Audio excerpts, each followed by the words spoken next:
ಶಿಡ್ಲಘಟ್ಟ ತಾಲೂಕಿನ ಮಳಮಾಚನಹಳ್ಳಿ, ಹೊಸಪೇಟೆ, ನಾಗಮಂಗಲ, ಭಕ್ತರಹಳ್ಳಿ ಗ್ರಾಮ ಪಂಚಾಯಿತಿಗಳ 48 ಸ್ಥಾನಗಳಿಗೆ ಚುನಾವಣೆ ನಡೆಯಲಿದ್ದು, ವಿವಿಧ ಪಕ್ಷಗಳ ಬೆಂಬಲಿತ ಅಭ್ಯರ್ಥಿಗಳು ತಮ್ಮ ಪಕ್ಷದ ಮುಖಂಡರೊಂದಿಗೆ ಗ್ರಾಮ ಪಂಚಾಯಿತಿ ಕೇಂದ್ರಕ್ಕೆ ಬಂದು ನಾಮಪತ್ರ ಸಲ್ಲಿಸಿದ್ದಾರೆ.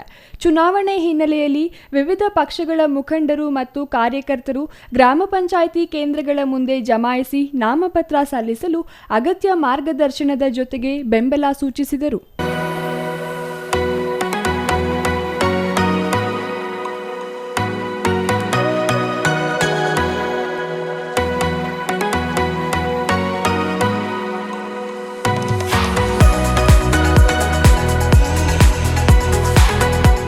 ರಾಜ್ಯದಲ್ಲಿ ಬಿಜೆಪಿ ಮತ್ತು ಜೆಡಿಎಸ್ ಮೈತ್ರಿ ಧರ್ಮ ಪಾಲಿಸುತ್ತಿದ್ದರೆ, ವಿಧಾನಸಭಾ ಕ್ಷೇತ್ರದಲ್ಲಿ ಮಾತ್ರ ಜೆಡಿಎಸ್ ಮತ್ತು ಬಿಜೆಪಿ ಬೆಂಬಲಿತರು ಪ್ರತ್ಯೇಕವಾಗಿ ನಾಮಪತ್ರ ಸಲ್ಲಿಸಿ ಗಮನ ಸೆಳೆದಿದ್ದಾರೆ.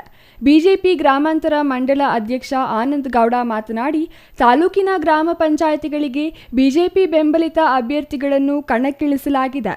ನಾಮಪತ್ರ ಸಲ್ಲಿಸುವ ಪ್ರಕ್ರಿಯೆ ಪೂರ್ಣಗೊಂಡ ನಂತರ ಜೆಡಿಎಸ್ ಮುಖಂಡರೊಂದಿಗೆ ಚರ್ಚಿಸಿ ಮೈತ್ರಿ ಅಭ್ಯರ್ಥಿಯನ್ನು ಕಣಕ್ಕಿಳಿಸಲು ತೀರ್ಮಾನಿಸಲಾಗುವುದು ಎಂದರು. ಕಾಂಗ್ರೆಸ್ ಮುಖಂಡ ಕೆ. ಗುಡಿಯಪ್ಪ ಮಾತನಾಡಿ, ರಾಜ್ಯದ 3 ವಿಧಾನಸಭಾ ಕ್ಷೇತ್ರಗಳ ಉಪಚುನಾವಣೆಯಲ್ಲಿ ಕಾಂಗ್ರೆಸ್ ಭರ್ಜರಿ ಜಯ ಸಾಧಿಸಿದ ಹಿನ್ನೆಲೆಯಲ್ಲಿ ಕಾಂಗ್ರೆಸ್ ಕಾರ್ಯಕರ್ತರು ಉತ್ಸಾಹದಿಂದ ಗ್ರಾಮ ಪಂಚಾಯಿತಿಗಳ ಚುನಾವಣೆಗೆ ನಾಮಪತ್ರ ಸಲ್ಲಿಸಿದ್ದಾರೆ. ಕಾಂಗ್ರೆಸ್ ಸರ್ಕಾರದ ಸಾಧನೆಗಳು ಈ ಬಾರಿಯ ಚುನಾವಣೆಯಲ್ಲಿ ಅಭ್ಯರ್ಥಿಗಳ ಗೆಲುವಿಗೆ ಸಹಕಾರಿಯಾಗಲಿದೆ ಎಂದು ವಿಶ್ವಾಸ ವ್ಯಕ್ತಪಡಿಸಿದರು.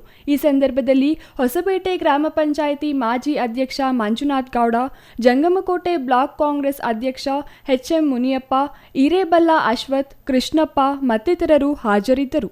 ಛಾಯಾ ರಮೇಶ್, ಸಿಟಿವಿ ನ್ಯೂಸ್, ಶಿಡ್ಲಘಟ್ಟ.